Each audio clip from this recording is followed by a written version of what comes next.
Hey, everybody, how's it going today? Glowplasma231 here, back in day to talk about weekly Shonen Jump, issue number 43 of 2023. Look at that, we got two numbers that sort of rhyme, 43 and 2023. I guess 43 and 23, but you guys get the point. This issue of Shonen Jump is a big one today, because as we normally do here on this channel, whenever we talk about Shonen Jump, I normally like to talk about every series that I read in the magazine, of course. And this week is one of those weeks it just got really big somehow. Pretty much, normally whenever I review Shonen Jump, there's normally like one series on break. Like One Piece goes on break every, 3 weeks or something like that. My Hero Academia at this point goes on break very frequently too. And not to mention just some regularly scheduled breaks of like some series like Elusive Samurai was off last week. And every so often we get some series on break, right?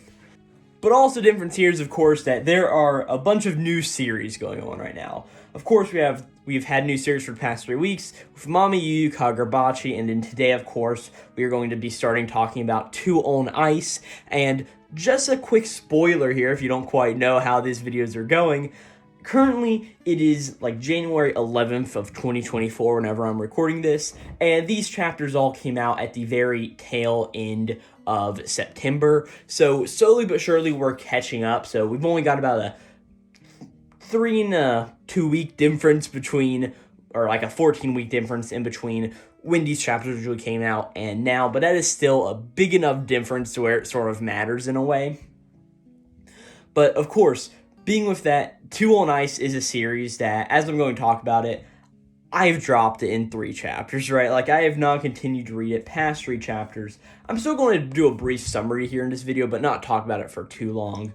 But yeah, just with all of those factors, there are a lot of series to talk about. Actually, 14 in total this week, which, whenever I'm used to doing like 12, just adding 2 more onto this, it just makes it a whole lot more to not only read whenever you're sitting down and reading these chapters, but also a whole lot more to talk about.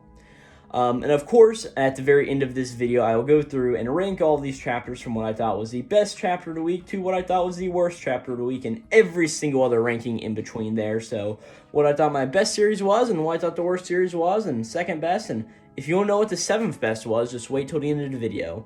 But I will also be picking a MVP, or a most valuable character, or however you want to call it. Pretty much what character I thought showed a lot of really cool things, and who I'm just excited to see more of in the future, right? So all of that will be at the very end of the video, but to really just sit down and get into it, like I said, we got 14 chapters to go through. So let's start off with My Hero Academia, chapter number 401. This chapter is titled The Lunatic. Of course, last chapter, Stain appeared out of nowhere almost, and of course, used his blood curdle quirk to lick some of All For One's blood to pause him in his tracks as he was getting ready to attack All Might, and of course, All Might was getting in to attack him, right? We sort of start the chapter with All For One just sort of realizing what's going on here, and we get more into Stain's mindset of he's like, oh my gosh, All Might, you are a hero who must live, and I am here because you must live for the future. And we also see All Might is like, oh, Stain, like, I never thought I'd want to see this guy again, as he is going in for a massive punch on All For One. But before All For One can actually get there, Stain, or All Might can actually get in for his punch, All For One, all of a sudden, starts to explode, and pretty much, he uses a quirk called Forcible Quirk Activation Bloodlet. And pretty much, this quirk is what it sounds like. He pretty much lets out all of the blood coagulated inside of his body and explodes it out, so he is no longer impacted by Stain's blood curdle quirk, right? And at this point, All For One sort of gets into his whole monologue, I'm an evil villain, right? As he sort of says, like, oh, Stain, I had a feeling that you'd make some kind of move during this time. So he's like, so I was sure to hold these powerful quirks in reserve. And he says, ever since that day at Tartarus, you were the only one to hinder my takeover and flee on your own terms, right? But pretty much saying just like, hey, even blood outside your body is still blood. So as he goes to use his blood curdle quirk again, it actually doesn't work on All For One, because All For One has another quirk, Antigen Swap, which is, he pretty much explains this, he's been using it to overwrite his blood type for years, pretty much saying that whenever he committed a crime, there's never any trace of him left behind, right? So nobody could pin it on him. And this is how he did it with this antigen swap quirk, pretty much making his blood seem like somebody else's blood, which that's honestly a really scary power to have, right? But at this point, Stain has just gotten captured by All For One's next attack, and All For One pretty much throws Stain through multiple buildings until Stain finally ends up in one building, right?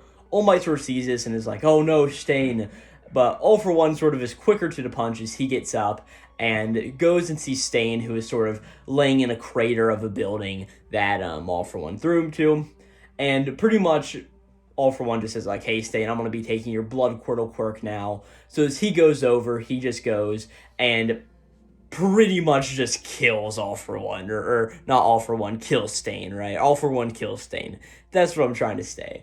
And as he does this, we see that Stain is just turned into a massive just like bloodbath. It's like, I don't even think there's an arm or a leg or anything of him left. So this is sort of the end of Stain, but Stain does really have a cool moment in this chapter where he comes in to save the day from All Might, or to help All Might out, right? At this point, All Might is flying over towards All For One after All For One, of course, just killed Stain, and All For One sort of just holds out his hand, and of course, he's always got that little circle in his hand where he can shoot, like, the laser beam from or whatever it is, right? But as All Might's flying towards him, he's just like, oh crap. As, of course, his car Hercules comes in to protect All Might one last time, as a bunch of its parts all come together and form one final shield for All Might. But of course, as soon as it forms this shield, All For One blasts through it, as we see All Might gets totally knocked to the ground, and all of his armor is pretty much beaten up and destroyed, as All Might pretty much starts hallucinating, as he hallucinates Nana Shimura up on top of him, who's just like, hey Toshinori, your tale is still being written, you can still do this, right? And All Might's just like, oh master, no, I'm definitely hallucinating here. He's like, this is just me trying to give myself my own personal pep talk. As then we see that Sir Night-Eye appears before All Might, and in this same hallucinatory state, he pretty much repeats the words of like, All Might, you're going to die a gruesome death, and you can no longer fight. But All Might then just gets out of this funk, and he just says like, however, I am not dead yet, as we see that he's just sort of crawling on, all beaten up and bloodied with all of his armor taken off and destroyed, as he's crawling on towards All For One, and he's just like, do your worst. And we sort of just then see that All For One is sort of just standing up in this sea of blood that he's created pretty much, and looking at the big crashing UA flying high in the sky up above him, and we sort of just get a message of like, oh no, there's a big bad deal going on because All For One is almost near Tomura Shigaraki. He's like, he's arranged to use his Gloop Quirk, which is the big bad thing we don't want happening. That's where my hero ends off this week.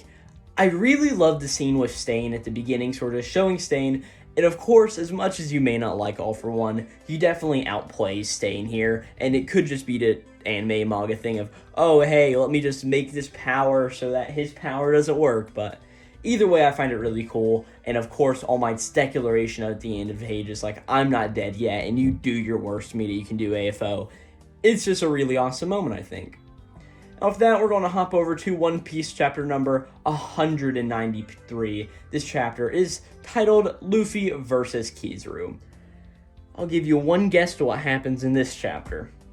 If you didn't guess it, yes, Luffy fights Kizaru. Pretty much start off the chapter of course, Luffy in Gear 5th. Him and Kizaru just start going back and forth and fighting.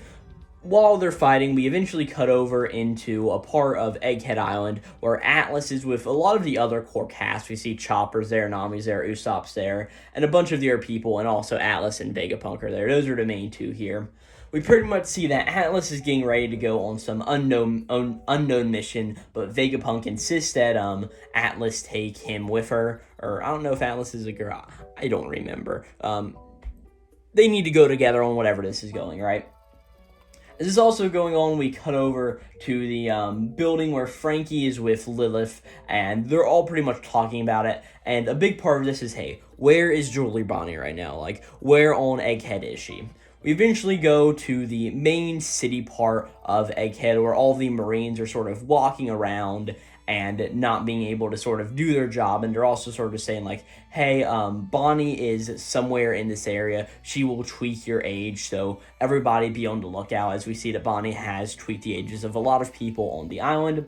And we see Bonnie's just sort of hovering in fear. She also sees a beaten and bloodied Sentomaru, and thinks from earlier in the series whenever Sentomaru let Bonnie run.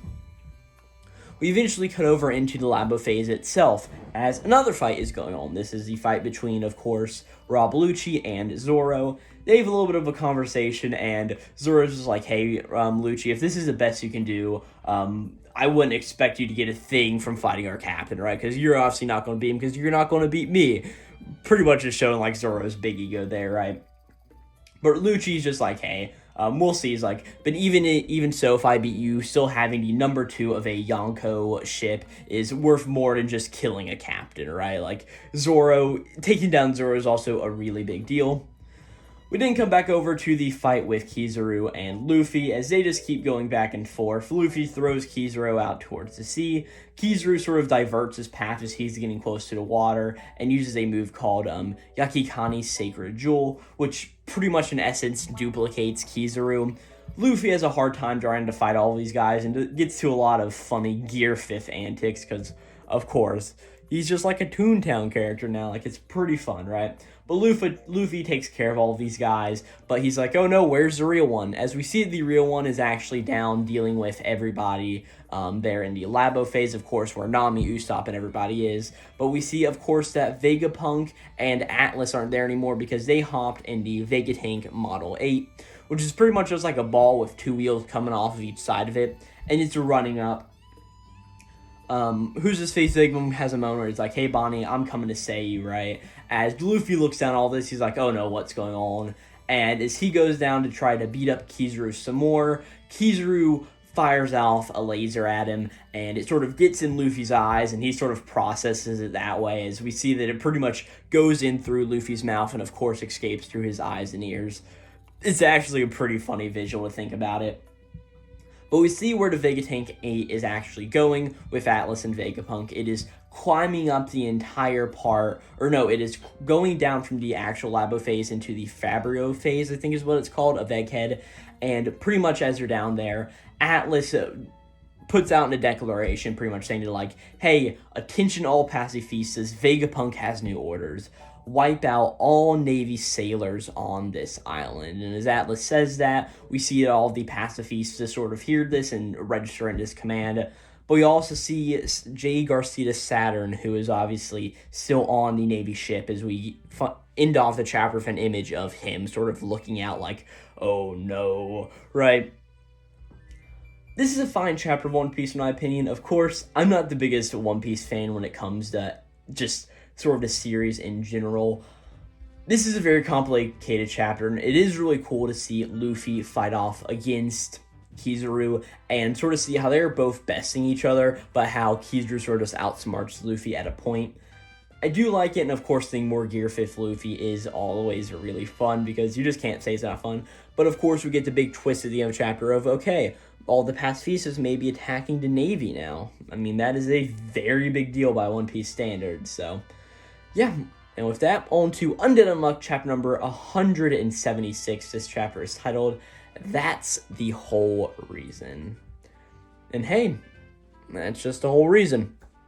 We start with this chapter with a little bit of a flashback into whenever Rip, Latla, and Layla first met. Of course, I'm guessing this is the same in every loop, but it's probably specifically from this loop.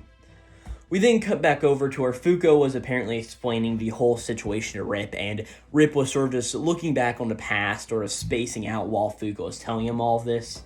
But Rip sort of has taken in enough information just to say like, hey, so I have to gain this unrepair power, and then I can help take out the Uma sickness and protect everybody in this hospital. But Fuka's like, well, yes, you can do, but to be able to truly get the best effects out of this, you're going to have to employ the power of an artifact, of course, Blade Runner, and in order to use it, you will have to amputate both of your legs. Of course, to hearing this, Latla's just like, no, you can't do that to Rip. Like, Rip's such a good guy, but Rip pretty much just says, like, hey, I've amputated many limbs in the past to help save other people. He's like, it's now my turn to go under the knife and amputate myself, right? At this point, he also asks Fuko, like, hey, how long till Sick will reappear? And Sick says, probably about tomorrow. So to this point, Rip hears this, like, hey, do you mind if I step out for a little while, Fuko? And Fuko's just like, yeah, of course. He's like, if I need to contact you, I've got your phone number. I'll give you a call. At this point, we cut to outside where Latla is sitting, of course, on her famous motorcycle, as we see that Rip runs out of a hospital with a sick Layla and, of course, himself, and they all hop in a motorcycle and they go out to the shore of the beach. It is here where all three of them sort of have a conversation, and pretty much the whole point of this is that Rip and everybody are just like, hey, I've been doing my best not to change. Like, I always wanted all of you guys around me to have the same dynamic that we've always had. I didn't want to lose anything important to me by losing any of you.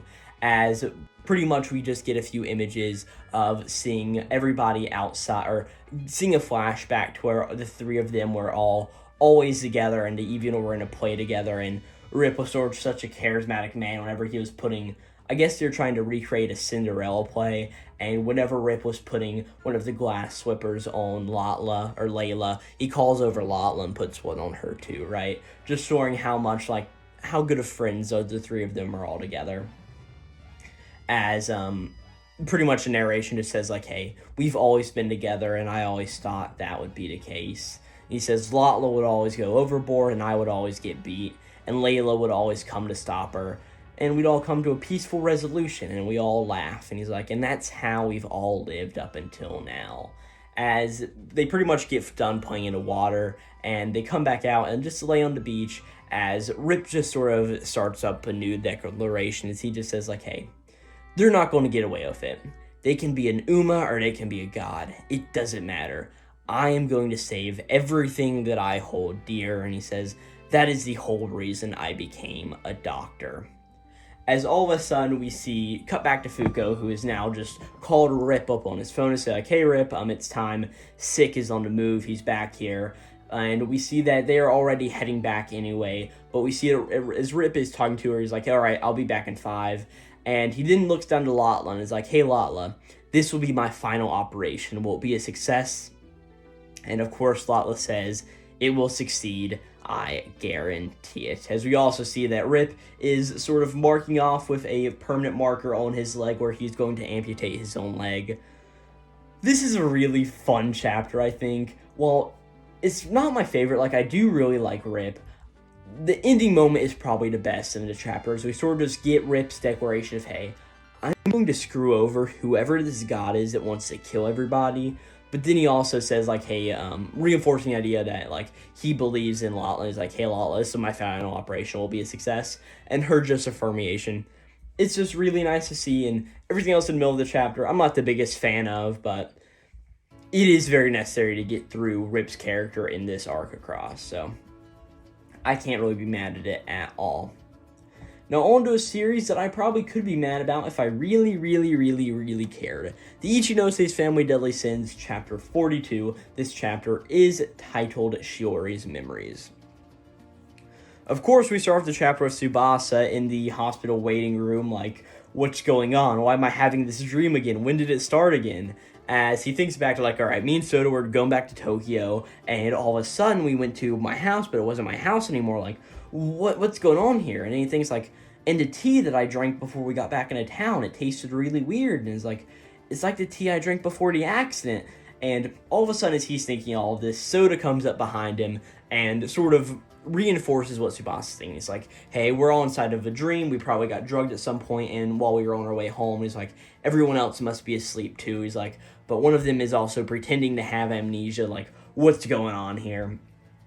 And eventually we see that Soda's just like, hey, somebody's here, knows everything that's going on, and eventually we just quick cut over to him at this point, to Tsubasa, Sota, are sitting there and then talking with their dad, who's, if I'm not mistaken, their dad's name's like Kakeru or something, like, Kakeru, it's something like that, I don't exactly remember, but pretty much what Sota says, like, hey, quit this nonsense and wake us all up right now, Dad, as, everybody's just like, huh, what's going on here? And Tsubasa's just like, why, Dad? But Soda continues to say, like, hey, the dream, Grandpa's research, you are the only other one who knows this much about what's going on.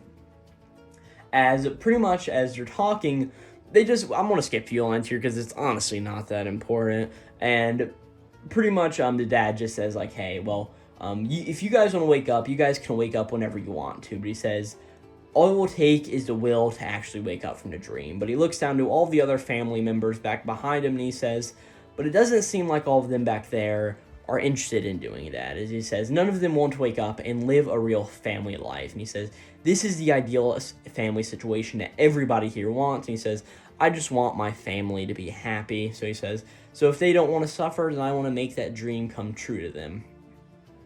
As he pretty much says like, hey, in this dream, all of the 7 of us as a family are finally together again, and I don't want anybody to get in the way of that. But Sota is just like, hey, this is just running away from things. Like, how could you resort to this? But all of a sudden, the dad pulls out off like a card, which is perfect. As he just looks over to Sota, and he just says, you're accusing of me of running away and doing this, but you also ran off and went to Fuki and played house with a bunch of strangers. Is that really any different? And Sota at this point just looks destroyed as the dad just stands up and is like, hey, your mom cried so much. Is it really so bad you wish you could forget everything and start all over again? After this point, we see that Sota and Tsubasa are standing outside, and the two of them are sort of talking, and eventually like, hey, we have to wake up from this dream before it overtakes us and go back to our house.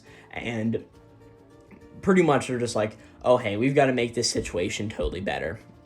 We eventually see that Shiori walks up next to the two of them, and she's just like, hey, it's time to eat everybody. But then she also just looks over and she's like, oh man, I'm so happy that I have 2 older brothers.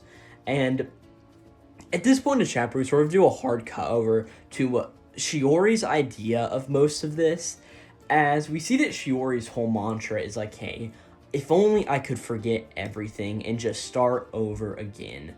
As pretty much the whole idea here is that Shiori really loved having her brother Sota around, because of course Sota would be the only one that would pay attention to her at times because their family was so segmented at points, right?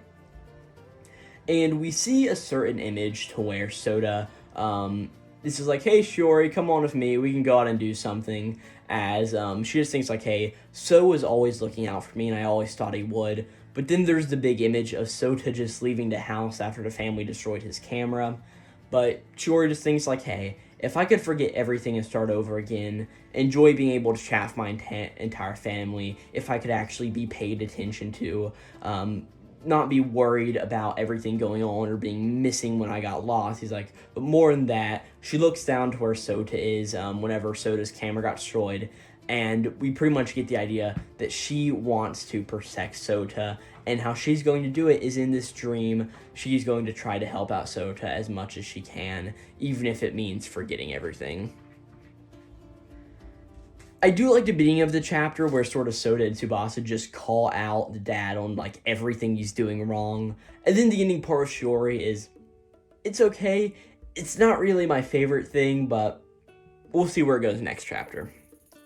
Next up is Martial Master Asumi, chapter number 14. This chapter is titled The Young Tiger. So pretty much as we saw last time, Nito just won his battle against, I forget his name. I think his name was Muretto. Yeah, his name's Muretto. That's right. He won his battle against Muretto in flat out seconds, and it was a really big deal to where, oh yeah, Nito looks really, really cool, right? So we start off this chapter sort of looking around at a bunch of the competitors in the back room, as of course Nito sort of points out like, hey, here in the dropout, they don't give us our individual waiting rooms, so everybody's sort of stuck back here. As we see the 2 next fighters who are going on stage, the one guy is the biker gang dude, and the other guy is the guy who is always in juvenile detention, pretty much. They're going to be fighting each other next, and we also see that the DJ rapper guy got the absolute crap beat out of him in his round. So Nito sort of freaks out like, oh man, we are giving our individual waiting rooms. I just feel sick being back here. As he's just like, they've all got us packed in a corner like, oh man, I hate this. But as he's thinking about this, he is thinking like, all right, Itakawake is doing reconnaissance on my next opponent, and he also looks over to where Yoshitoki is, and we see that Yoshitoki is taught in a very deep conversation with one of the staff about things coming on here, and Nito's just thinking like, oh man, you guys need to please hurry back here, like, oh no, what's going on? And all of a sudden, he looks up and he sees Moretto, who is walking towards him, and he's just like, oh no, this guy's going to be pissed off me. What am I going to do here? And he's like, oh crap. As all of a sudden, Moretto walks up to him. He's like, man, that was a pretty brutal finish. And he's just like, oh, my memory is so hazy. I had to watch a replay a few times to remember what happened, right? But he pretty much says like, hey, thanks for the match today, Nito. And he's like, you mind if we get a picture? And Nito is just like freaking out like, what's going on here? But he gets in a picture from Muretto, but Muretto just says like, hey Nito, now you beat me, you better win the entire thing. And he says like, hey, if you make it big, your debut match is going to be played over and over, and hey, it was with me, which means that I'd get famous by association, so you better go ahead and win all of this, right? But he pretty much says like, hey, it was an honor to fight you, Nito, and I am wishing you luck, right? And to this, Nito's just like, oh, well, thank you. And he just thinks like, man, that guy was way cooler about being beaten to ring than I thought he would. I thought he was going to, like, beat me up or something, right? But Nito then just thinks of something that Kazuro had said before, like, all of these fighters are people who are just trying to do the things that they love doing. And with that, it's just a really nice sentiment that Nito's finally understanding this. Of course, but somebody who is affiliated with Kazuro is also here, that of course being Hiroki. Hiroki walks over to Nito and is like, oh hey Nito, how's it going? And Nito's like, oh my gosh, thank God there's somebody else I know here, like, oh, we're doing good. But of course, Hiroki walks over, and he's of course talking with Kazuro, and of course the other girl on his phone, everybody at Kazuro's gym, and he's like, hey dude, your bro's on vid chat right now. He shows it, and we see that Kazuro's here, and Kazuro's just like, hey Nito, I saw you on your match. He's like, you pulled out for one hell of a knockout. And he's like, I couldn't be prouder as your big brother. But he pretty much just says, like, hey, but that match was way too quick. Like, hey, your next bout, it should be putting you through a test, though. Show everybody what you're made of is my little brother, pretty much, right? And this, Nito is just thinking, he's like, oh, crap, of course, Kazuro. But he thinks of something that Yoshitoki had said before. He remembers that Yoshitoki pretty much said, like, hey, good job on making it through your debut match without getting hurt, Nito. But he says pretty much, you cannot rely on your flying knee anymore. Your opponents will now be watching out for it, right? So what was your ace in the hole? You sort of did use it a bit early.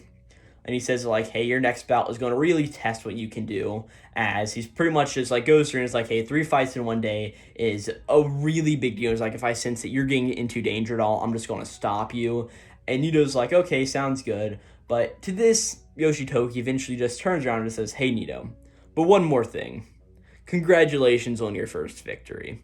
And we see that Nito is just thinking about this, as all of a sudden, we start to see that Nito's is like, oh man, I actually won that. At this point, pretty much Hiroki walks away with the phone with Kazuro on it, and Nito sort of just sits down and just thinks like, man, I actually won the fight, like, I actually didn't think I could do it. And as he starts to rummage around for his phone, he sees the one guy in the tiger mask walk up to him, right? And he's just like, oh crap, why is this tiger dude here in front of me? Like, come on, man. But as the guy sort of starts to take his mask off, we see this is somebody we've met before. It is actually Taiga, the person who Nito met at the underground before, whenever they were sort of looking at what was going on, right? Taiga and Nito then start to talk, and Nito's just like, oh wait, why are you here? And he's like, are you competing too, right? And they say talk around. Taiga sort of makes a little bit of an interesting remark here, saying like, hey man, I'm not a big internet user. And I mean, I do watch fight footage occasionally, but I didn't recognize who you were, and like, I didn't recognize you were so famous, right? But Nito's just like, oh hey, it's not that big of a deal, as he also makes a note of like, hey, my big brother is the fighting star, not me. Like, I'm not here yet. But to this, Taiga just says, like, hey, either way, Nito, I think we're the same. Neither of us care about being here for the actual tournament. Both of us want our pro certifications as quick as we can get them, and that's why we're here. As Taiga also then just drops another nugget of information, just saying that there's been a rumor going around that pretty much there's going to be a tournament for all of the pro certified fighters age 20 and under at the end of the year. And pretty much hearing this, and like the winner has a chance to go in and do that, right? And Nito is just like, huh, what's going on all of a sudden? As all of a sudden the announcer guy, of course, guy with like the big bat drawn on his face, the DJ, not the DJ, the actual announcer we've seen announcing all of these fights and being like a moderator. He starts yelling, he's like, hey, you kids, hold it right there. No one under 15 is allowed back here. As we see 3 little kids just start running in, and they all run up to Taiga, right? As they're all just like, hey, we're here from the fighters. As we're like, oh, hey, Taiga, we found you. And Taiga sort of to this, like, hey, what are you guys doing? I told you not to come to this shady place. And they're like, hey, we insisted. As the announcer's like, hey, my place isn't shady. And he looks over at Taiga's like, oh, I get it. All of these kids are part of the system. Oh, well, and he's like, I'll go get some seating arrangements for him. Like, you don't have to worry about this, Taiga. And Taiga's like, oh, well, thank you very much, Mr. U.M.M.I. So I guess this guy's name is U.M.M.I. It's good to know. Pretty much from this, the whole part we get is that Taiga is from an orphanage in a very unprivileged part of town. And that's pretty much the whole thing is U.M.M.I. just says, like, hey, that was just me being hasty. He's like, this here is your dream is being an MMA fighter. He says, I'll help you pay it forward. And he says, if you become a professional fighter so you can inspire courage in kids without families from broken homes, you come here to watch fights. I want you to be able to do that. So this is actually like a really awesome note, just seeing like how this guy's like, hey, you don't come from a good place. So if you can help rally kids who also don't come from a good place, it is just an amazing message here.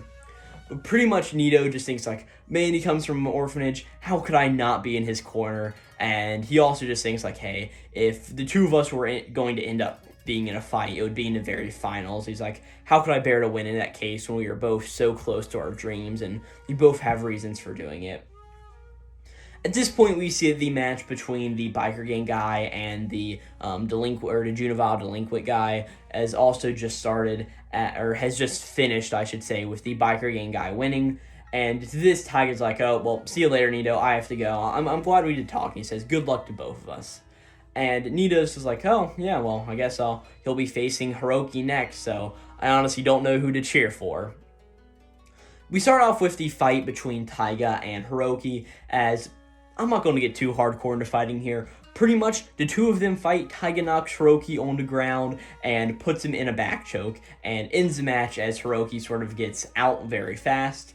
We actually don't get a time frame for how long this actually happens, but we also see that Kazuro is, of course, watching the fight and makes a note of, man, Taiga has actually got a lot of ground that he can stand on. He says, Taiga is a pure MMA fighter, and he's like, man, Nito, you're going to be looking at a challenge whenever you get to facing him, as he pretty much says, like, all right, Nito, you and him are going to fight. That's how this is going to go. So at this point, Nito's just like, oh my gosh, what am I thinking? That guy's so powerful, but he's like, either way, I really want to fight Taiga, and I want to win. It'll be a test of strength for me. He's like, I can actually do this. He's like, I want to fight him. As we sort of get Taiga's whole information, his name is actually Taiga Amagaki. He's age 16, and he is a high school second year. He is 175 centimeters and weighs 65 kilograms. So he is like 10 more pounds than what Nito weighs. Like, oh my gosh. We also see that Nito has finally found his phone and checks it and sees that he has got a few messages from a bunch of people, not only his family, but also now in Yuya and everybody at Yoshitoki's MMA. And as he's doing this, he's just like, oh my gosh, my grandpa's watching and all of this. But all of a sudden, somebody walks up to Nito. He's just say, oh, were you having a good time watching somebody else's fight there, Nito? And he's just like, hey, don't forget, next you've got to throw down with me. As he just says like, hey, we're going to leave all the grappling to the others. Let's talk you and I with our own fists. He says, it'll be a rumble. As we see, this guy is Kinjo Sakura, aged at 19. He is a high school third year who was held back twice. So this guy isn't a super senior. He's a super senior, which that's pretty good. But he is the modern day gangster, and he's 177 centimeters and 69 kilograms. Pretty much at that upper limit, right? And I'm pretty sure Nito's like 15 years old, so this guy's like four years older than him. But Sakura runs back up to where Nito is, and he's like, hey, and when this is over, Nito, you and I are going to be buddies for life. As we see Nito's final reflection of like, oh crap, round 2, what will it hold? And that's where we end off this Marshal Master Asumi chapter. I just can't get it like through to this audience enough of how much I absolutely love this series. We see so much in this chapter. We see the next fight sort of go through and happen. We see Mureto come up to Nito, and he's actually not a bad guy, and Nito is just scared for nothing. And then the whole thing of Taiga and how he's an orphan, and how his goal is to rally up all the orphans and help them out with along getting his pro certification. And also just the announcers, just great attitude with all of this. It's really amazing. And then Taiga's fight where he just overwhelms the only other guy we know who is strong in Hiroki, and just completely dominates him. This is just awesome, and I honestly just can't wait for next chapter because, yeah, I also just want to see where this next fight goes between Nito and Kinjo Sakura. I mean, this is just awesome. Next up is MamaYuyu Chapter 3. Of course, last time... Oh, the chapter title is The Faucet and the Baby Bird. Oh boy. Last time in last video, I recorded such a terrible section on MamaYuyu, I cut it out from the video. And because of that, I don't really have too much to say about this. So I'm going to fly through this with my utmost ability. We're going to see if I can get this done in under 1 minute. So all of a sudden, Mama's on the ground, her hand just got cut off, right? And Corleo's getting ready to run, and all of a sudden the beast is coming towards him, but some guy jumps down from the sky. We eventually, in the chapter later, we'll learn this guy's name is Panelo. We'll get more on him later, right? But Panelo comes through, asks the status from Corleo, and Corleo's just like, huh? But Panleo just says like, hey, what's the status? Corleo gives him the status, and Panleo just goes through and absolutely murders this creature. Eventually also picks up Mama and runs him off to the hospital where he tells Corleo to come up and follow with him. We see that this guy is the former Demon Lord Army Commander and the current Demon Hero Central Army General. His name is Panleo, and of course he is a demon. That's pretty crazy, right? We eventually see that Corleo runs into the room where pretty much Panleo cuts straight to the point and says like, hey Corleo, good to see you here, but currently there is a small number of eyewitness accounts of other demon kings and heroes believed to be from other worlds being reported in our world. And he says in the central base we already have one otherworldly hero in our custody. There's no telling what'll happen going forward, and he's like, Corleo, do you have the courage to come with us in a battle and go to the central HQ with me? That's pretty much a little bit of a deal. We didn't see that Panleo and Corleo are sitting together outside, as we see that Corleo is sort of sitting there and they're talking to each other, and Panleo just says like, hey, I'm sorry, if I had only been there a little bit faster, we could have helped save Mama.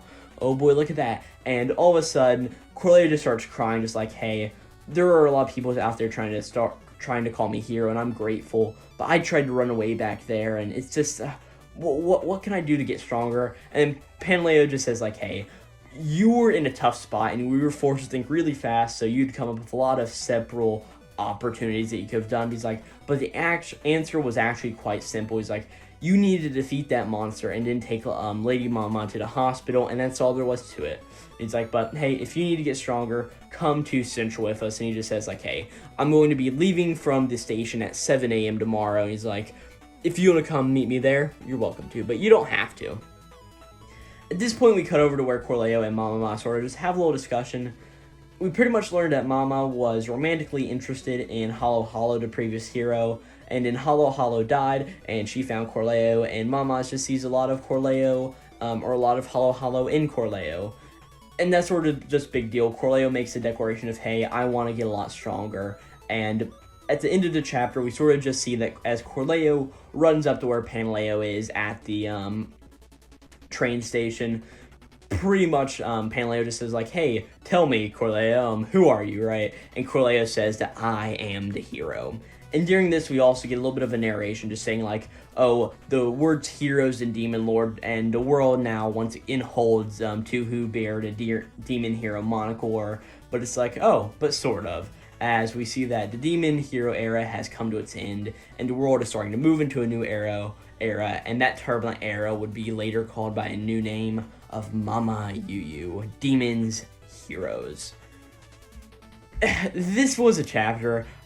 I want to preface this by saying, of course, reading this chapter from almost a little under 4 months ago, this series gets really good really soon in my opinion, but just this prelude, these first 3 chapters, isn't really a good showing for the beginning of this series. We get introduced to Panleo, who's pretty cool, and the whole discussion between Malala and Corleo, I'm just not really that big of a fan of, but yeah. From this point on, I think MamaYuyu gets a whole lot better from where Panleo and Corleo go to Central and they see a bunch of stuff going on and the plot sort of thickens from there. That definitely took me over a minute to get through, so oops. But we're going to keep on the speed train and go into Kagurabachi chapter number 2. This chapter is titled Heaps, because heaps of bodies are hidden in the ground. We also get a very nice color page with Kagurabachi and some nice like golden letters at the top of the screen. And then Chiro, our main character, standing with his sword in sort of a pool of blood with a bunch of these dead guys he killed last time. We do start off this chapter, of course, with Chiro and Shiba and that one random activist dude inside the building where Chiro had just used his enchanted blade to get rid of a bunch of people. Pretty much, Shiba just says, like, alright, kid, me and you need to get outside. And as they start to walk out, we see that Chiro is talking to the Yakuza boss, pretty much just saying, like, hey, we know about the Hakushu and that they first emerged 4 years ago, but he's like, you are going to tell us everything else you know, right?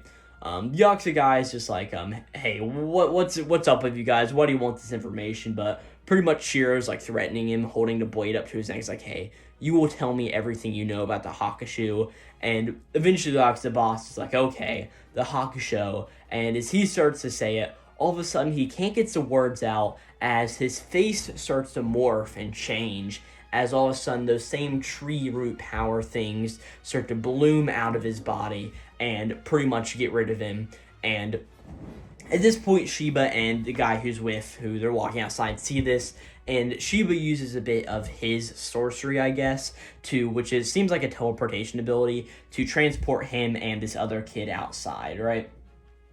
Shiba then runs back inside to where Chiro is, and Chiro's just like, oh man, that was really close, and Shiba's like, so what's up with that guy? But Chiro's just like, oh, he must have had some sorceries embedded in him, so the moment he started to talk about the Hakushu and give out secrets, he would just be killed. As both Shiba and Chiro sort of realize that the sorcerer who implanted that spell was definitely a really big and bad guy, right? And at this point, the two of them are just like, all right, well, I think we'll head back over to Tokyo and see if we can't get any more information from there. At this point, we see as they're walking out, Chiro sort of starts to collapse a little bit as Shiba sort of just catches him. He's like, hey, easy now, kid. You've burned up a lot of your strength today. As Shiba starts to think back, and he's just like, man, still, 3 years ago, Chiro had 0 combat experience. And he's like, and he hasn't even unlocked the full potential of his enchanted blades yet. But it's still impressive how far he's come in that short amount of time. As we look back to where Shiba, of course, came up to the mansion one day, or not mansion, the workshop of where Chiro and Rokushige were, or Kunishige, that's his name. And of course, this is the day that Chihiro's dad died. As Shiba pretty much explains, like, hey, they've got pretty much a barrier around their house, and it was configured to alert me to any interference. And he's like, so that day, whenever interference happened, I rushed over. As we see that he runs up to where a bloodied Kunishige is, and also bloodied Chiro is standing over him, holding a sword in his hand. And Shiba runs over, like, hey, Chiro, is everything okay? But Chiro, who's just sitting there, is like, oh, Mr. Shiba, and he's like, there were sorcerers. And we see that Chiro sort of flashes back and sees a bunch of sorcerers all together. And most importantly, he sees a sorcerer who looked like the sorcerer from last chapter who was interfering with the mafia boss, right? That's a pretty cool thing, sort of saying that, like, all right, these sorcerers are one and the same person, even though Chiro does not know that at the time. Shiba pretty much explains that during the war, Rokuhira forged 6 enchanted blades and sent them out into the world. He says after the war, he made sure that he would retrieve all 6, and he hid them in a cellar under his workshop. But we see that Shiba runs over and looks underneath in the rubble, and he sees that all of the swords are gone. But he still runs over to Chiro and is like, hey man, it's good that you're fine. He's like, well, you don't look exactly fine. He's like, hey, that wound on your head, are you okay? But Chiro's just like, hey, it's really nothing. As Chihiro flashes back to his dad, who showed him the swords one day, and he says, hey, these are the enchanted blades. They each have a special power. And Chihiro's like, so are these the kind of katana do you want me to make someday? And Kunishige is like, well, maybe, but ultimately it's your decision. But he's like, these aren't necessarily the right answer. He's like, you can't just strive to make strong enchanted blades. You're going to have to look at the world through your own eyes and think carefully about what a katana needs and why. As he pretty much says, like, hey, but I'll let you think on that for a little while. But he says, hey, slowly but surely, we'll learn to do that together as we go into the future. But we then cut over to where, of course, Rokuhira is dead. And, yeah, it's just a really sad moment. Chihiro's just looking over him like, oh, man, who are they? Who killed my dad? And he's like, do they know how much Dad cared about all of these katana? And he says, all of this, why did people do this? Chihiro just starts to cry. And he thinks back to all of the goldfish who are now also dead, lying in the rubble. And he sort of imagines him and his dad singing a kotatsu inside the fishbowl with all of the fish roaming around him. We also see that Shiba's just like, man, I'm sorry, Chihiro. If only I'd gotten here a little bit sooner, maybe I could do something. As Chihiro just thinks to, of course, the one sorcerer who he clearly got a side of. And he's like, they have to know what Dad believed them. I'll show them. And I'll cut them all down with these katana. As we cut back to the present, where we see that Chihiro is sitting in a window and he has pulled out his enchanted blade and is looking at it, obviously reminiscing on all of this. And we see like water droplets sort of coming off the top of it and the three fish all sort of roaming around. We eventually see that Shiba walks into the room and just says like, oh, hey Chihiro, it's good that you're finally awake. And he says like, hey, everything is ready, so we'll head out soon. And Chihiro's like, what are you talking about? But Shiba says like, hey, we got to Tokyo just in time and we finally got a massive lead. He says there has finally been a sighting of an enchanted blade. As Chihiro is obviously still looking at his sword and all the fish swarming around it, but he finally closes it up, and as he puts it in its sheath, water seems to spray out of it as Chihiro's like, alright, let's go. This is definitely a chapter I liked a lot more in the first one. It not like all the edgy, like, oh my gosh, this guy's gonna cut down everybody using his sword powers, oh my gosh. But sort of seeing more of the characters of Shiba and Chihiro, and of course how Chihiro's more of that straight man, while Shiba is more of an, in Japan comedy, I think they call it like a Tsukuyomi, like the funny guy. So it is cool to sort of see that dynamic between them, and I actually do like that dynamic. We sort of see that Shiba use his own sorcery, which is very interesting, seeing his own power system. And of course, just getting a flashback of what happened back in Chihiro's life that made him the way he is today. I do very much like, and I do love the image of just Chihiro just going like, my dad believed in the katana so much. Why are these people such assholes? And if they are going to do this, I'm going to teach them myself. I do really like that, and yeah, fine chapter. I mean, not too much else to say. And with that, we're going to go and talk about 2 on Ice Chapter 1. I think the chapter title is all the way at the end, which is like, oh, come on, Shonen Jump. It's like a 55-page chapter 2. The chapter's just called 2 on Ice, I think. So, sure. I'm going to be honest with you, like I said earlier, I have not fully read the series, or I don't know if I did say it earlier. If I didn't, I'm just going to say it again now. Pretty much in Shonen Jump, I give myself 3 chapters to check out a series and say, oh, hey, am I going to keep it or am I not going to keep it? I should have done that for a MamaYuyu earlier. I am keeping MamaYuyu, fun fact. But with 2 on Ice, I normally say like, all right, I'm going to pick 3 chapters, and like, if I don't like it by the end of 3 chapters, I'm just going to go ahead and drop it. And this, unfortunately, is a series that I just wasn't into enough, so I did end up dropping it. And because of that, I'm not going to be talking about it too much in the future. So pretty much, the brief synopsis of this chapter is you've got a main character, and the main character's name is Hayuma. And Hayuma, whenever he was a kid, saw this girl figure skating, and he's like, oh man, that looks really cool. I want to be a figure skater like her. And he figure skated a lot, until eventually he moves to Tokyo and he's a lot older, right? Or I think it's Tokyo. It's someplace in like the big city. Let me see. Is it Tokyo? I actually don't know. I think that page just bugged out for me. Either way, he moves to Tokyo and eventually reunites with this girl whose name is Kisara, and eventually they become a paired skating people. That's really all there is to the plot of this series, and Yeah, it just wasn't my favorite. And next up then is Kill Blue, chapter number 22. This chapter is titled Drowsy Norin.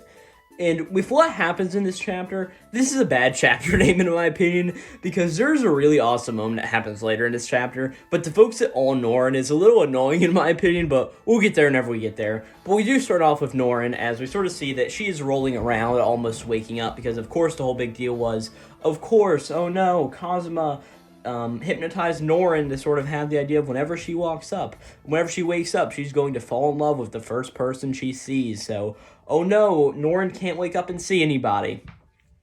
So while Norin is all just flip-flopping around, we pretty much see that Tenma Tendo and N.G. are, of course, fighting. N.G. with golf balls and Tenma Tendo with his famous soccer balls, right? And as all this is happening, as the two of them are just going back and forth, both of them are sweating and, like, wiping the sweat off of their brow, and all of a sudden, Tenma's like, hey, N.G., can we time out? Like, we both need to catch our breaths, right? And to this, what's-his-face, Tenma sort of grabs out some water bottles, and I don't know where he's keeping them, but he takes out one for himself and also throws one over to N.G., and he's just like, oh my gosh, N.G.'s like so good, and he's like, his level and accuracy and power are those shots that you can't achieve in one day. He must really love golf. He's like, maybe he should become a pro golfer, right? But as the two of them are sort of just drinking up, we suddenly see that N.G. goes over to his golf bag and pulls a notepad out of it, right? He also grabs out a marker and starts to write some stuff on it. And we see the first message that he turns around to Tendo just says same on it, right? As Tenma's like, oh my gosh, this guy can actually express himself? Like, what's going on here, right? And all of a sudden, we just see a montage of N.G. just writing more of these notes as he flips around to everyone and says, like, hey, you amazing. I really don't want to kill you, right? And Tenma's just like, okay then, we're good at that. Let's just stop this. Like, we don't need to continue doing this. Like, I don't want to die. You don't want to die. We're good here. But, N.G. just writes like, hey, but I have to complete my mission. He's like, I also can't think real good right now. My brother's trying to fix that for me. I want to be normal again. I want this to be over for my brother's sake. And the final message he writes is just like, he's a little scary, but he is the most important to me. And golly gee, like, I don't know how, like, what is this, 1, 2, 3, 4, 5, 6, 7, how 7 lines of text can really just make you, like, can really just make you like, oh boy, man, I feel for you now, N.G., but it really does. I mean, that's just a really nice moment to see. But to this, Tenma's just like, oh man, that sucks. He's like, but I can't just walk out of here either. Like, I'm not going to give you crap for your reasons, but in the battle, I guess it's best not to know where your other people are coming from, which is another really interesting sentiment. But he says, like, hey, even if I feel bad for you, I'm not going to let myself lose because of it. As all of a sudden, Otogami runs into the top of the stadium, and he's like, oh, hey, Tenma, are you okay? And Tenma looks around and is like, oh, hey, Otogami, how's it going, right? But the big deal here is that Otogami's just like, yeah, hey, I'm all done with my end, and he's just like, I took the older brother out, of course, talking to Kazuma, and Tenma looks around, but he sees that Otogami has the gun in his hand, and he sort of makes a note of like, oh, crap. And we also see that he also has Kazuma's lighter in his hand also. Eiji then looks at this and then starts to freak out as he's just like, you killed my brother. He doesn't actually say that, but like that's what I imagine he says. And he just starts freaking out as he just screams like, Wah! And he pretty much kicks over his golf bag and a bunch of these explosive golf balls fly out. And he just grabs a club and he just starts whacking him towards both Tenma and Otogami. The two of them run and Tenma's like, hey, are you being serious that you killed that other guy? But Otogami's just like, no, of course not. I just knocked him out. Well, I wouldn't kill anybody, right? And as they're both doing this, Otogami's like, all right, well, if I can find an opening, I may be able to shoot him and get this over with. But he's like, but we can't just be dodging it ever. And also, I've got Tenma to deal with here. As all of a sudden, Tenma just looked over at Otogami and he's like, hey, Otogami, let me handle this. I can do it myself. He's like, if you can just buy me a few seconds, you can just distract him for me, I'll nail him with a killer finishing shot. As we sort of just cut to what I'm guessing is a few seconds in the future, as Otogami is running in a different direction from Tendo, obviously trying to get Eiji's attention, as he's like, oh, hey, over here, Eiji, come fire at me, like, hey, I killed your older brother, like that sort of thing. And we then see Tenma is standing here, and Tenma is just thinking to himself, like, hey, soccer is another game where you can put all kinds of spin on a ball. As he just thinks, like, there are banana kicks and even knuckleball shots. And of course, he's thinking this because AG put spin on a golf ball before. But pretty much we see that Tenma is just talking about how he can put spin on a ball, and while he's doing that, he's actively doing it. And he starts to put spin on this ball, and he sort of just looks up, and he's just like, I'm sorry, AG, but I have to do this. As he just says, I'm sorry, AG, but this is where it ends, as this ball has just so much spin on it, and he goes and he kicks it, as he calls this the super gyro spin shot, as this flying soccer ball just goes through and hits AG in the chest. AG tries to block it with his hands, but it just overpowers him as, what's his name? AG just goes flying back and gets knocked out. And this Otagami is just like, oh my gosh, Tenma just took out a Jordan Hitman for real? Like, that's crazy. We then get a shot of both Cosma and AG laying on the ground, of course, both bloody and knocked out. Otagami sort of makes a note of like, man, I guess this is actually over, like, I mean, but look at this mess, what the hell are we supposed to do all of this, right?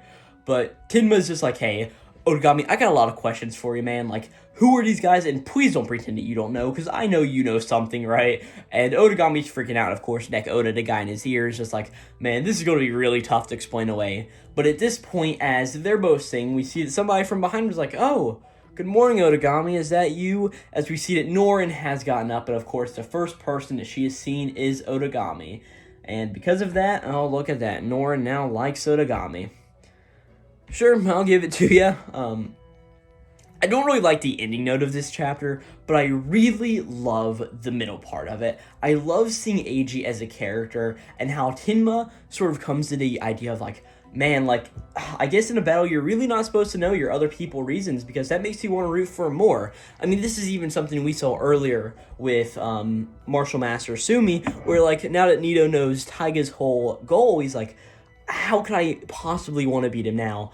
And that is just like a really crazy and interesting moment. I just really like it.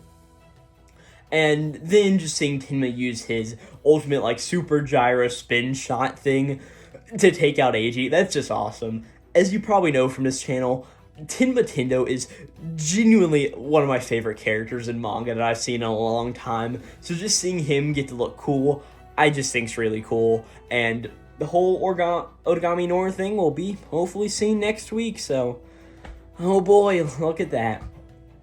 And with that, we've got 5 whole series left. I think we got 9 done so far, so we're going to finish this off strong with Nue's Exorcist, chapter number 19. This chapter is titled Counterattacks Against Nue. Of course, we saw that last chapter, the Morioki dude, or Master Moro as some people called him, broke into the barrier around the school, and at the beginning of this chapter we see that Nue just hops down to initially start off a fight with him. There's also a little bit of a flashback to the beginning of the chapter that I just didn't mention, and the other thing I didn't mention is this chapter actually has a color page, which means that Nue's Exorcist, if I'm not mistaken, had two color pages in a row, which this series is doing stupidly well. I can't tell you why. I mean, this series isn't great, but it is happening. We sort of see that Moro and Nue start to talk, and they sort of start to break some stuff down, and as they're pretty much talking, Moro sort of just like, hey, I've come back to take back Shiroha, and Nue's like, no, you're not doing that. So Moro's like, hey, I figured you'd say that, as all of a sudden the two of them just start to attack, and there's this big flurry of bolt blows that goes back between the two of them as they're just attacking, and Gakuro's even like, what the hell is this? What's going on here? And we also see that, I normally remember his name, Kyokatsu, the other spirit guy with Shiroha, is just like, oh man, Morioki's slash attacks, this is the first time I've ever actually seen him, extend this far, but I mean, he's super powerful, right? And both Gakuro and Shiroha are like, hey, these slashes are way too close to comfort, like they're almost reaching us, and they're a long distance away, right? But pretty much at this point, we see that Moro stops, and he lets off the attack, as we see that Nue, of course, is still alive and doing fine, as she has 2 hollow weapons of her own out right now, and Moro even is like, oh man, what a wonderful hollow weapon you have there. The two of them just go back and forth and say a few more things, and eventually Morioki's just like, hey, this is just a guess for me, but I'm guessing that weapon you are holding can only last for about a minute, right? And Nue is just like, hey, that's an overestimation. I can only use this for like 20 more seconds, as there's like, okay, that's fine. Or you're not like, okay, that's fine. I don't know why I said that. I don't know. I just said it right. But Moro's just like, hey, I'll make sure to stand out that far, as they go for another attack. Eventually, Kokatsu up at school pretty much explains that the reason Nue's sword has a time limit is because that Gakuro doesn't have enough power as a medium. And as you're keeping on going, Morioki eventually uses something called a summoning pin, as we pretty much get an idea that a summoning pin pretty much speeds up a summoning really fast, and while it would take a lot of resources to normally summon a spirit, a summoning pin summons them almost instantly. So he uses a summoning pin to summon Ringo number 11, and he unleashes the first, second, and third restraining soul chains, as we pretty much see that he is summoning a spirit called Kuranosaki Michi, as we also see at the same time that Nue's hollow weapon has been destroyed, as Kokatsu up in school is like, oh man, to think that the pressure of a Ringo summoning would be this intense, as Gakuro's like, oh no, Nue, and that's where we end the chapter. I'm not going to say this was particularly good, I'm going to say that it particularly happened. And with that, next up is Akane-banashi, chapter number 79. This chapter is titled, The Man Who Will Be Your Guidepost. We have a nice little title page here with Akane standing on it. It's pretty cute, I like it.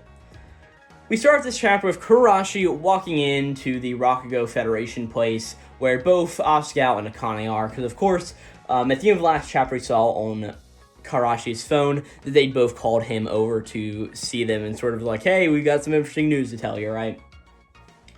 A lot of this chapter is really just built up on these two talking, and sort of this first big thing is like Crush is like, hey, so why did you two call me here in the first place?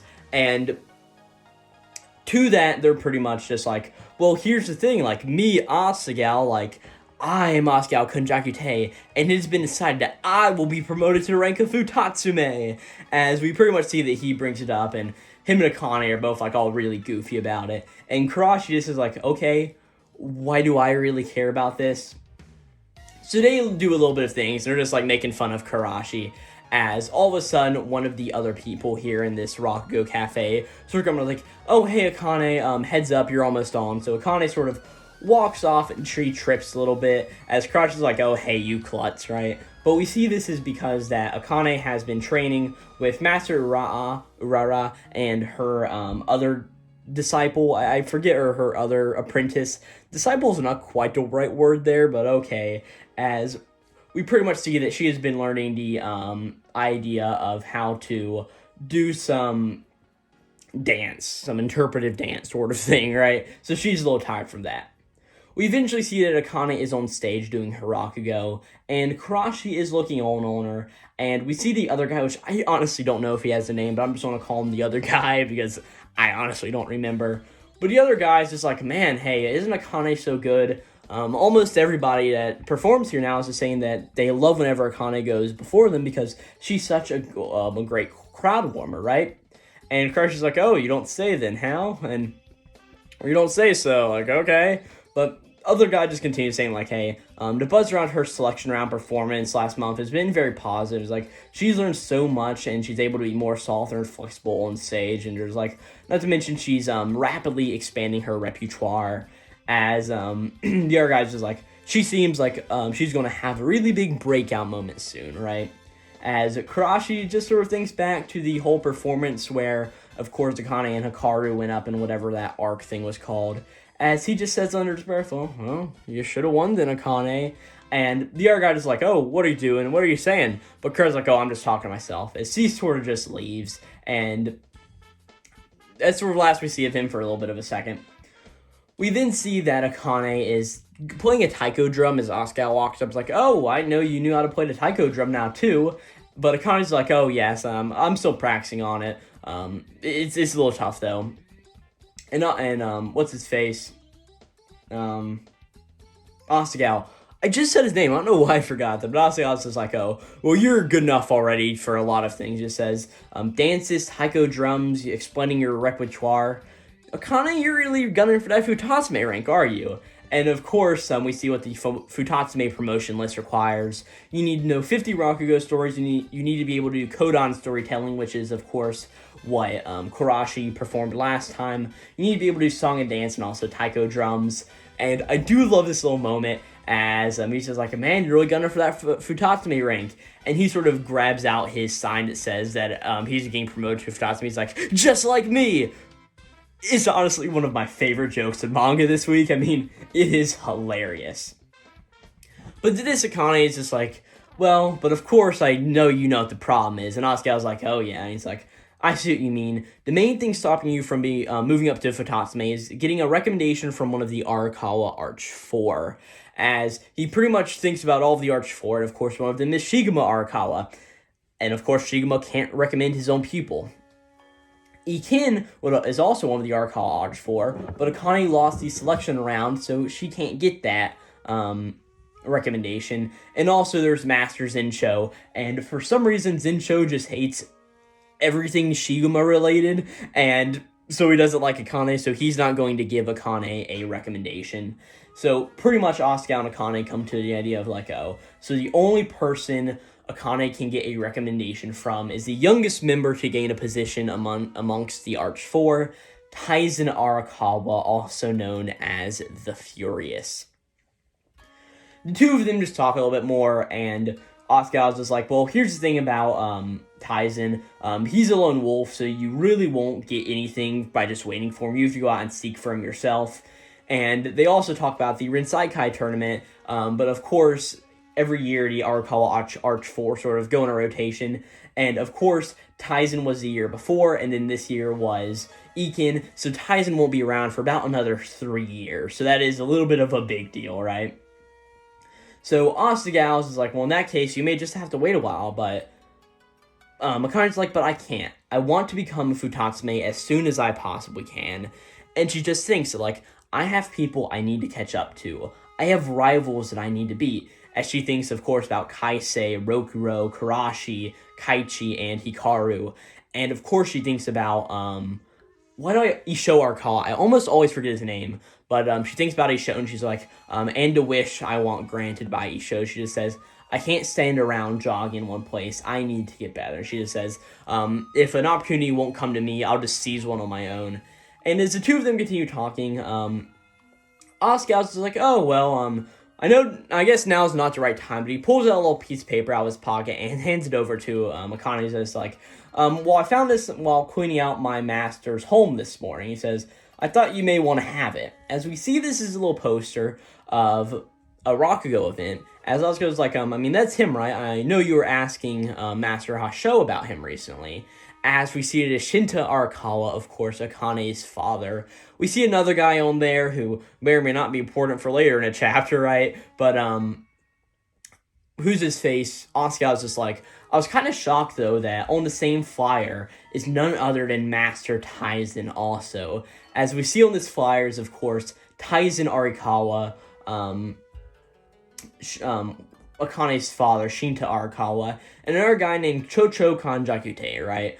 But the big deal here is that, oh man, this is Shinta Arakawa, Akane's dad, and also Taizen, and we all see this as like the 7th event of this type, and they're like, man, this is big and crazy, and Akane's like, what is this? And Asuka's like, hey, don't ask me anything about it. He's like, but there is one person I can put you in touch who could tell you a little bit about it, right? And he also says, like, but hey, today's perfect timing, right? Because you can ask him all about Master Taizen. He also says that today's closer is this guy. But eventually we cut over to before, where whenever Kurashi was sitting with the girl from last chapter, I already forgot her name, and of course with Master Enzo, and they were talking. Enzo was also talking about this guy and telling Kurashi about him. And we see at both of this moment in the past where Kurashi was getting told about it by Enzo, and here in the future, both of them say that this is the one man who would be your guidepost, Chocho Kanjakute.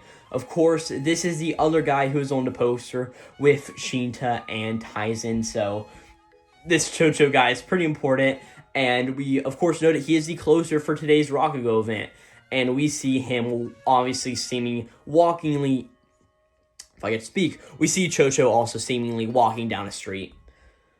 This is really awesome. This is an awesome moment, just seeing this new guy, and like, yeah, this guy's going to be very important for the future of Akane-banashi, and there's going to be a lot of interesting stuff to see of him. Next up is Blue Box, chapter number 118. This chapter is titled, That Kind of Person. At this point, we cut back in time a little bit to when the tournament was actually going on, as we see that this chapter is focused a lot on Ayame, as, of course, while the tournament was going on, of course, Kyo was having his match, and Akane was, or not Akane, yeah, her name's Akane. I got confused saying, like, no, Akane's from Akane-banashi. Well, why would there be a character called Akane in this series? Nope, there definitely is. So, no, it's Ayame. Ayame's in. I knew I had that wrong. It's Ayame. Alright, whatever. Kyo was playing his match, and Ayame was sort of cheering for him in the stands, and she even looks and she's like, oh man, everybody playing here is super amazing. We pretty much see that Taiki won, and he gets an award, but later on that day, we see that Kyo is talking on his phone and, like, telling all of his siblings, like, oh, man, I wasn't able to win, but it was still fun, but he's like, oh, man, I'm sorry, talking to his family and everything, as all of a sudden, Ayame runs up, he's like, hey, that's right, your big brother was amazing, as she obviously knows that who's Kyo's talking to on the phone. And she's just like, yeah, the sound of his smash is echoed off the ceiling. She's like, his aim was so good, his opponent couldn't keep up, right? But Kyo looks over to Akane's like, oh, or not Akane, Ayame is like, oh, hey, I'm sorry, I already hung up the phone, right? And Ayame is just like, oh, you should have told me then, right? But Kyo is just like, well, I know you're trying to tell them, but honestly, you just made me feel a little bit better there. So they sort of have a little bit of a cute moment as we cut to later, and we see that now, tomorrow is Valentine's Day, because of course, we can't have a romance manga without having the Valentine's Day struggles, right? As we see that Ayame is, of course, making chocolate, as she does every year. But this year, Chinatsu is actually going with her, and they're making chocolate together, right? There's a lot of a note here where Ayame and Chinatsu were talking about, like, hey, why are you making Valentine's chocolates this year? And then, like, oh, who do you like? Well, what do you like about that person? They just go back a whole bunch, and they just talk about why they're attracted to people who they're attracted to and what makes a good quality in a person. And eventually there's a little bit of a note where Chinatsu's like, oh, hey Ayame, I really like you. And she's like, you're always just so nice, you're so cheerful and energetic. And the two of them just have a nice little bit of a moment as Chinatsu also just says, like, hey, it doesn't matter what ends up happening. And she says, I think people who live for themselves are attracted to others like them, right? And Ayame's like, oh man, I love you, Chinatsu.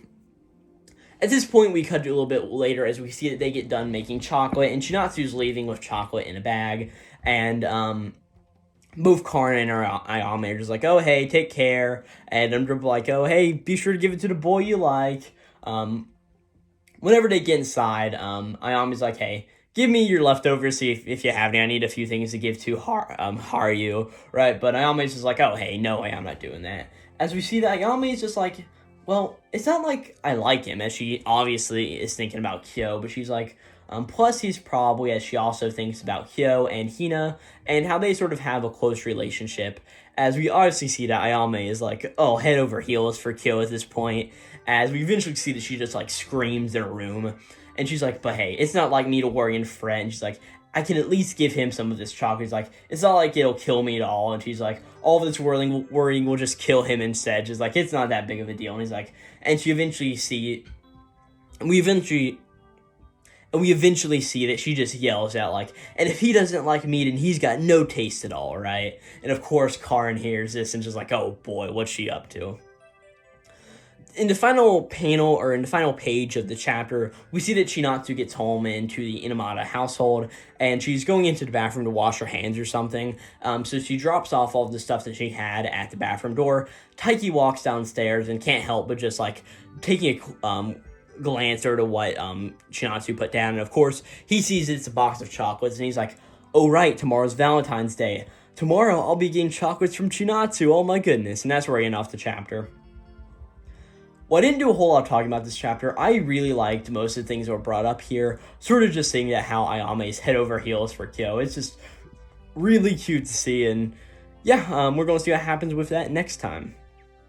Next up then is the Elusive Samurai, chapter number 126, This chapter is titled A Special Move 1337. Of course, last time, Sheena appeared out of nowhere and went down and helped defend Tokiyuki from Nagao. We pretty much see that Sheena and Nagao get into a bit more of a conflict as they just keep going back and forth. And we pretty much see that Sheena has almost bested Nagao as Tokiyuki just thinks like, oh man, Sheena, what a reassuring follower that I've suddenly gained. We then cut over to Gimba and Natsu, who are sort of sitting up in a tree as we see that Shizuku sort of walks up to him and is like, oh, hey, Gimba, Natsu, hey, is it possible that you two can go up and help Yasue down from where he's being pretty much hanged up from being the anti-Hojo weapon, right? So as Shizuku asks this, we also cut over to Akie, who for some reason is just talking with all of her troops, just saying like, hey, well, I need to help, of course, Tokiyuki rescue Yasue, so I'm going to do whatever I can. As she's like, well, of course, if we also have Gimba and Natsu helping now, we can definitely do this. We cut back over to where Nagao and Sheena are fighting, and we see that Sheena gets tired out very quickly because her weapons are super heavy, and Masamune made them like that because why not?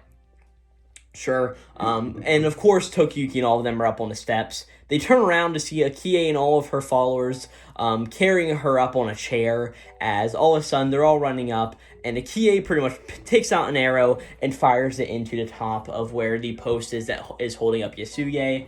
At this point, Gimba and Natsu also throw up one of their sulfur bombs in the air, and it creates a big distraction enough for them to grab Yasue and get him on top of the big thing he was being hung up on. I don't know what that thing's called. And they sort of ride him down like a slope on their way down. So pretty much they then get caught by all of Akie's men. And oh, look at that. Tokiyuki is finally reunited with his uncle Yasuye, and Shiba's really pissed off. I know I flew through that chapter, but I do like seeing Ginba and Natsu do something pretty cool. And I also really like seeing, Tokiyuki and Yasuye are reunited. But there is nothing else to this chapter. This chapter is bad. Any chapter of Akie these days is bad. And with that, we're going to be moving on to Witch Watch chapter number 126. This chapter is titled The Day of the Disaster Part 13. We see that Khan and, of course, Tokito have finally run up to Nico's group, where, of course, Wolf, Kumagi, and Nimue are. They all sort of reunite, and they all sort of have, like, their formalities of, oh, hey, what's going on here? And Keigo finally looks over at Kumagi and is like, oh, hey, you were aiming for this outcome from the very start, weren't you? And he's like, you were only pretending to be her friend from the beginning. And Kanji pretty much just continues like, hey, you have any idea how much you've hurt her and hurt all of us? Kumagi just sort of then has a moment of asking Khan, like, hey, why did you start protecting Nico, right? And Kanji's like, well, it was because my pa told me to. And he's like, and because her family and mine have known each other for generations, right? And Kumagi just says that, like, then how about getting more powerful as a Tengu? What has been your goal from the start? Are you sure your dad just didn't force you into doing this? And she says, are you sure that you have chosen the right path? As we see that Kumagi's just like, well, as for me, I don't know what's right anymore. I've never made any choices on my own. Like, my life was determined from the minute I was born. As she's like, I did my best to live with all of my expectations. He's like, so how is that any different from what all of you guys are doing? And Nico's like, oh man, poor Kumagi. And at this point, Wolf just sort of cuts everybody off, just saying like, guys, who really cares? Like, this is a conflict. Like, who really cares about how you live your own life? You guys better figure out how to do all of that. And he eventually looks over at Khan and is like, all right, now that you're finally here, I'm out of this place. As he finally transforms back into Keigo, who is very much knocked out. And of course, Keigo not knowing anything that happens while Wolf is out is like, hey, Kanji, what's going on here, right? And Keigo's just like, oh, he's like, well, I don't really know, as he says, but let me ask the crows to survey things from above. And he just says, as far as I know, we're just waiting on Morito and Rand to be finished up fighting, and I think that's about it. Nimue then sort of like suddenly pops as like, oh, well, I called Momochi earlier, and she just said, Momochi just gave me a call back. Like, she said that she met up with Miharu, and that she's transporting them to Morito's location, right? And all of the guys are just like, okay, that's really good. If Miharu's heading to Morito, well, that means that our Operation Twilight is finally on. And then we cut back to, of course, the fight between Morito and Ran, where Miharu and Momochi had just appeared at the end of last chapter to appear behind Ran, and Miharu throws the Twilight Rose at Ran. And as it's getting ready to hit Ran, we sort of get a little bit into Ran's mind. Of course, Morito last chapter told Ran about the Bright Eyes technique and all of the techniques that he has learned from the Ogre Masters beat him. And Ran sort of has a moment where he thinks about the Bright Eyes technique that, of course, his father had excelled in. And, of course, Ran's father was the one who taught that to Morito. That's what I'm trying to say. But he thinks, oh man, my father taught me that technique too. As he finally activates the Bright Eyes ability and sees the rose flying in from behind him, grabs it out of thin air before it hits him, sort of dodges his head out of the way. And everybody just freaks out like, oh crap, he grabbed it to Twilight, he noticed it, like, oh no, this is bad. But as Ran is holding to Twilight, the rose sort of starts to sprout out, and it starts to wrap around his arm, right? As Ran is like, oh, a magical flower, like, I bet you guys are trying to incapacitate me with this. But he just suddenly grabs it and rips the root, as he then takes the Twilight and just throws it off the cliff that they're standing on, right? Saying that, yeah, that plan isn't going to work anymore. Like, oh no. And Morito especially, but of course Miharu and Momochi and everybody else are like, oh crap, the plan failed. This isn't good. As Ran starts to walk over to Miharu and Momochi, he's like, oh man, a transporter and a vampiros, huh? I mean, for a surprise tactic, that isn't that bad, but that's still not too great. As he walks over and just kicks Miharu in the face. This, all of a sudden, Morito runs over and tries to get another good smack on Ran, as of course Ran just kicked the crap out of Momochi. And then at this point, Ran just comes around and just kicks and totally deflects. At this point, Ran runs up and just kicks Miharu straight in the face after trying to pull this tactic and making sure he can't pull another one again. Seeing this, Morito runs up behind Ran and tries to get a good attack on him because, of course, he just hit his friend. That's no good. But before this can happen, Ran uses the Bright Eyes technique and goes around and it completely just kicks Morito in the head, just sort of sending him out. All of a sudden, we see that Momochi runs over to Miharu, suddenly touches him, and just moves him over to a different spot. Not too far away, but so they can sort of see the battle going on, or like, oh crap, just getting them away from directly being targeted by Ran. To this, Ran is just looking like, oh man, I've got so much strength and power here now that I remember the Bright Eyes technique. And Morito's even just like, oh man, you know Bright Eyes too, like this isn't good, or, right? Brandon looks at Morito and is like, oh man, I can see so better now, as he just says, with 150 years of training under my belt, I can even see how much life force you have left, Morito. And he's like, I can clearly see, Morito, that you don't have too much left in you. He's like, that Kaigoku energy wave definitely takes a whole bunch out of you. And Morito's just like, he can see how much strength I have left. He's like, oh crap, this isn't good. He starts to get really scared as Ran comes in and just unleashes another flurry of blows on Morito. And Morito just gets knocked out, and he's landed up against a tree, and he's just looking over at Ron, just like, oh no, I'm about to die, like, this isn't good, I need to protect Nico, and he's just thinking all of this, as all of a sudden, we look over to where Miharu and Momochi are, and Miharu's like, hey Momochi, can you not teleport Morito? But Momochi is like, well, if I could get checked her bird to land on him, she's like, I could maybe, but this is such a high-octane fight, I won't have a chance to be able to do this. And Miharu's just like, oh man, this isn't good. I mean, my Twilight is somewhere over that cliff over there. But he's like, at this rate, Morito's going to die. As we look over to where Ron is walking towards Morito, and he just simply says, checkmate. And that's just like a very scary thing to say, like, oh my goodness. But Miharu's just thinking like, right, only thing we can do now is try to find a Twilight. He's just like, if Check can find it, you can bring it back here, isn't that right? But Momochi's just like, well, that's impossible. I mean, Check can't search an entire valley alone. But she says, I mean, that's like cruel and unusual punishment. Okay, funny joke. But she pretty much says, like, I mean, maybe if we had 100 birds, we could do it. But this who's his face? Marhart thinks, 100 birds, eh? As he thinks about kanji and says, Kanchi reached the summit as he also checks his phone. He looks up in the sky and says all the crows. He's like, perfect. And he's like, it's time for the Tengu to shine.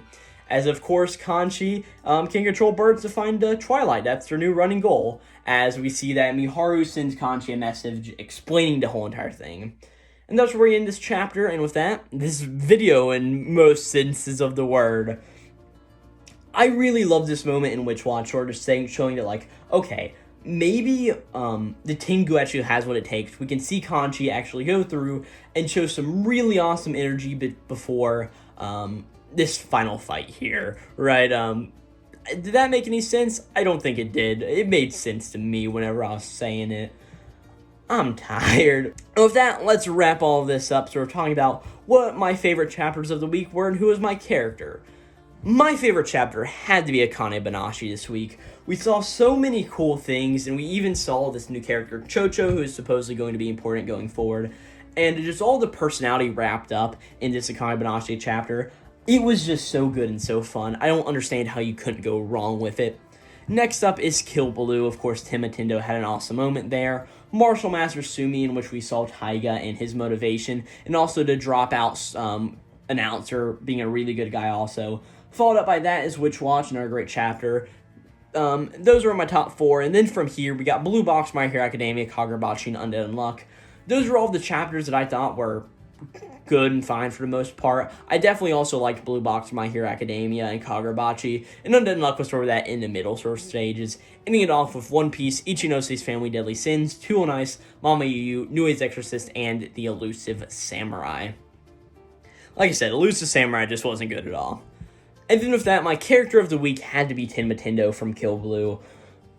I just like Tenma's character so much, and I wish he was in a better series by all regards, and most of what I like about Kill Baloo recently has been carried by Tenma, besides the last chapter showed Otagami being really cool, but besides that point, I love Tenma, and I definitely think he was the best character this week.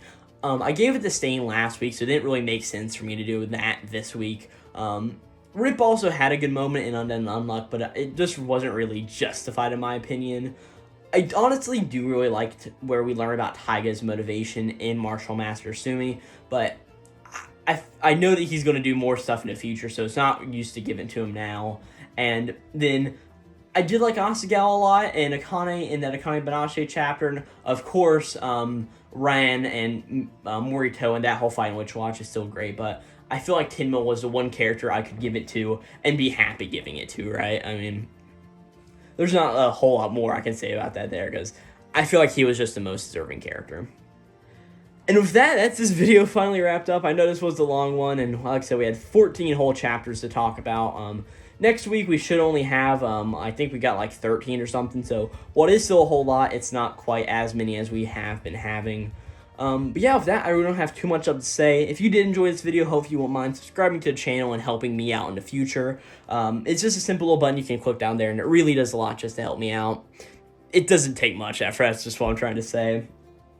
Link down in the description also, I have a Twitter account and a Discord account, which you guys can come and join those communities. We can talk about some Shonen Jumps together, do all that cool stuff. And yeah, if you guys have anything to say about these, what's called these chapters yourself, if you mind leaving a like down in the description or leaving a like down on the video and leaving a comment down below. That's what I'm trying to say. But with that, I don't have too much else to say. This was Weekly Shonen Jump, issue number 43 of 2023. I'll be back next week with issue number 44. And yeah, I don't have too much else to say. This will be Glowplasma231, out.